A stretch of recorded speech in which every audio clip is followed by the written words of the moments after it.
There's a legendary NBA player by the name of Rick Barry who hit one of the highest free throw averages with the underhanded throw. Towards the end of his career, he improved his free throw average by removing the wrist action. So by removing the amount of variables you have during your brew, you could probably control your coffees a little better. Well, for coffee, there's a lot of different variables, right? There's the grind size, there's like the water temperature, the pour height, the pour speed, the number of pours you have.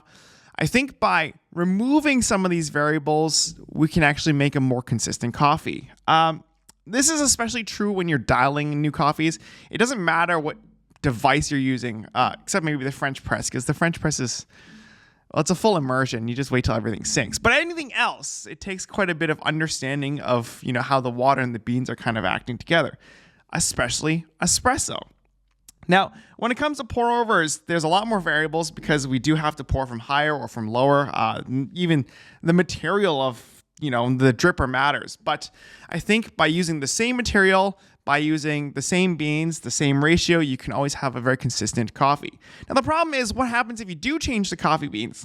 Well, unlike Rick Barry, he doesn't have to change the ball, right? The NBA ball is the exact same every time. But our beans, you want to have a different coffee every day, you're going to have to know how to figure it out. So when it comes to dialing in, if the beans becomes one of the main variables, I would try to I personally keep my grind size the same, and I keep the pour ratio and then the pour height the same. I even more or less try to keep the pouring itself very consistent. So if you guys have noticed, I stir a lot now. I think stirring is what makes me have the most consistency in my coffee. I could screw up, pour a little bit, but what remains the same is I always pour very slow at the beginning, speed up in the middle, and then stir only at the top at the very end. And that has left me with a very consistent cup of coffee. For espresso, though, I actually brew by volume now. I fill the basket all the way to the top. The only variable I change is the grind size. And I guess the ratio is the secondary kind of thing you change. So whether you're doing pour over or an espresso, there's generally only 1 to 2 variables you really need to change if you have a very fixed, consistent kind of brew technique you like to use. I keep my grind size the same. I keep my pour technique the same. I pretty much only use the single pour. I just change how I stir and the ratio. But if I change the ratio, then I don't change the way I stir. So fundamentally, everything always stays the same except for the beans and then one other variable.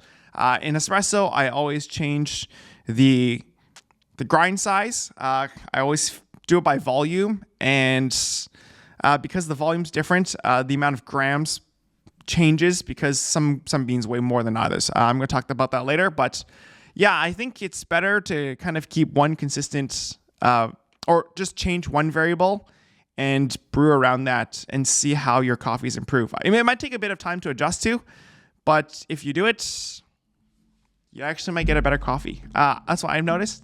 Anyways, short little thing. I started posting a bit more. I'm going to write more blogs on my website. So if you guys are more detail oriented, go check it out there. I'm going to post more on my Instagram as well. So yeah, we're going to keep this up. Quick video. Blech. Have a good day. Bye.